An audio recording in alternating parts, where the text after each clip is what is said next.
In this video, you can see a mite crawling around there on the larva of this drone brood that I broke open. This little tiny red mite is most likely a mated female that was waiting for that drone brood to get capped over so that she could lay eggs inside that capped over brood, and then those eggs would hatch out while the brood was still capped over. What's interesting about these mites is when the eggs hatch, one of those eggs will be a male, and the others that hatch out will be female, and the male will mate with its sisters. So by the time this drone bee hatches out of its drone cell, those female mites are already mated and ready to lay eggs. Here is the bottom board insert from one of my screened hives. This is after a single treatment of oxalic acid, and you can see all of the mites that fell and died during that treatment. Now, the one treatment that this board was slid in for was the fourth in a series of 5 treatments. So there are that many mites still in this hive after the first 3 treatments.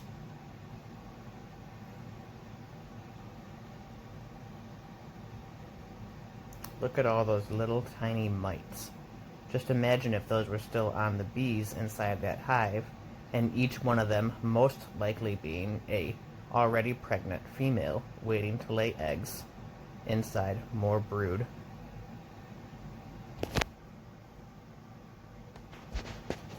So you just seen a video of the Varroa Mites and what they look like on drone brood. And you've seen in the video the bottom pull-out board of a screened hive bottom after what was actually 3 or 4 treatments, and all of the dead mites that were on the bottom of that board. So you kind of have an understanding of what the mites look like, how high their population can be in a hive, and we have issues with mites killing the bees and killing the larvae. Most beekeepers would probably agree that the Varroa mites are one of the biggest struggles that we as beekeepers have when it comes to beekeeping, and probably one of the biggest killers of honeybees in the wild, and possibly even inside hives that we have in farm. So we need to treat our hives for Varroa mites. But before you can treat, you got to understand how the Varroa mites actually work. So every hive that we have at this point is considered to have Varroa mites. Some bee species and breeds are considered to be safer when it comes to the mites and have less mites because they are higher grooming bees. They have better grooming qualities, and they'll actually groom each other and pull the mites off one another and kill them. Is that a foolproof way to say that you are mite free? I personally don't think so. I think that everybody needs to consider that their hives probably has mites in them, and if you're not sure, there's ways of checking. But regardless, we're going to have to treat for mites, I feel, at some point throughout the year. So the mites, they are mostly female, just like your worker bees, and as your worker bees build up brood populations in the hive, the more brood, the more places for those female mites to lay eggs inside the hive. The female mites will only lay eggs inside the brood or the larva of the bees. So that's where all of the mite eggs are. They're in with the larva of the bees, and they lay the eggs when the larvae are about 5 days old. So the larva is uncapped, and a mite will drop down inside a cell with a larva. They prefer to do this in drone brood because the drone cells are larger and the drone larvae are larger. So red little mite drops down inside a drone brood cell just before that cell gets capped over. As soon as that cell gets capped over, that mite is safe inside that cell, and she can start laying eggs. She'll lay eggs at about an interval of 1 egg every 30 hours. And she can lay 1 to 6 eggs inside there. 1 would be ideal, but reality is they're probably laying closer to 3 or 4 eggs. One of those eggs will hatch out to be a male, and then the rest will all be sisters and females. And that male mates with those females before they even hatch out and come out with that drone bee. So the drone bee is going to come out of that cell, and along with it, it's going to drag 4 female mites that are already mated. See the problem here? Those 4 female mites are now going to go off and drop down and form more cells, and the population grows like crazy through the summer. And just as we're hitting fall and your bee brood is starting to dip back down and fall into like the fall winter mode, those mites, their numbers keep right on increasing. So the curve for the bee brood is much faster than the curve for the mite hatch. So there's several ways to treat for mites. There's gobs of ways. Everybody has their own opinion on how to do it, and I'm going to show you just a couple ways that people can treat. One of the most common ways is to use chemical treatments. This one specifically right here is called Apigard, and it's fairly simple. It is in a little foil package. You peel off most of the way the little foil lid, and you just set it down inside your hive on top of the frames. You always want to follow the instructions to the T when it comes to using chemicals inside your hive. So this will give you directions on how long it stays inside the hive and when you have to remove it, and whether or not you're going to do a second treatment, how many to add. Every form of chemical treatment will tell you that. And these chemicals will kill the mites. The mites will fall off the bees, and you leave these in there long enough that the mites that are inside the brood, they hatch out and get exposed to this chemical, and they also die. So this is a long-term treatment that you leave inside the hive for about a month, I believe, and those mites are not going to be able to cycle through a breeding cycle, and they're going to die off. Some people will say that using these chemical treatments is bad for the bees. You definitely don't want to use chemical treatments when you're having your honey supers on, because you don't want that chemical to get inside your honey. So lots of opinions on it. Do your research before you decide how to treat. Maybe check with your local beekeeping store. But Apigard, Apivar, formic acid, those are all ways that some people use to treat with chemicals inside their hives to kill the mites. One treatment might not be enough. If I were using this Apigard, I would treat it in the spring, and I do treatment cycle again in the fall just before winter. So that is Apigard. That's the easy way. There's also oxalic acid. Oxalic acid is my preferred way of using mite treatment for the hive. It's also fairly dangerous for yourself as the one doing the treatment. That oxalic acid vapor, if you breathe it in, it's just instant burn on your lungs, on your throat, on your nasal passage. You have to wear a good face mask when you're doing oxalic acid treatments. This one filters out the vapors, so I can breathe just fine, but without it, I would not be able to treat more than one hive without having to leave the bee yard and get some fresh air every single time and damaging my lungs. So you have to wear good face and lung protection when you're doing oxalic acid treatments. So that being said, there's 2 main ways that people treat for oxalic acid.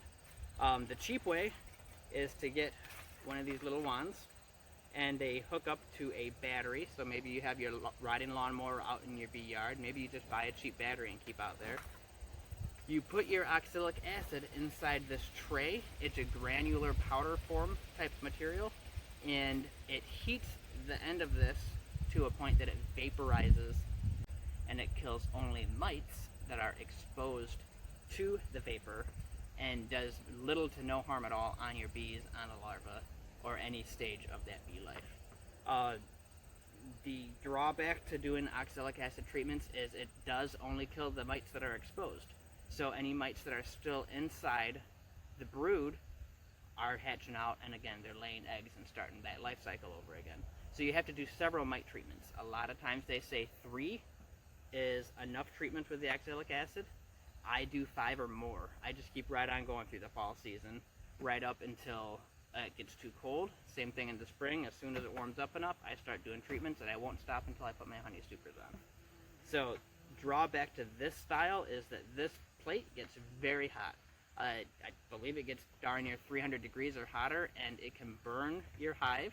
If you leave it in there too long, it can actually catch a hive on fire, and as you're withdrawing that, you're killing quite a few bees with it.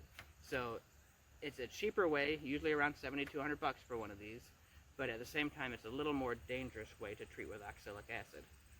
I have a preferred way, which is one of these oxalic acid vaporizer guns, pretty much what I call them. You can buy several different versions that are out there for sale. They're considerably more expensive unless you can find a homemade version like this one.